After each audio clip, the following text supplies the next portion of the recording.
bị mò bài mai lại bay ra bi con phi năm nay con phi năm nay đó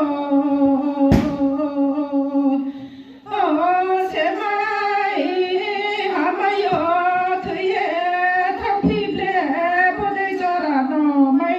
năm nay đó mai hình phi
ya karuse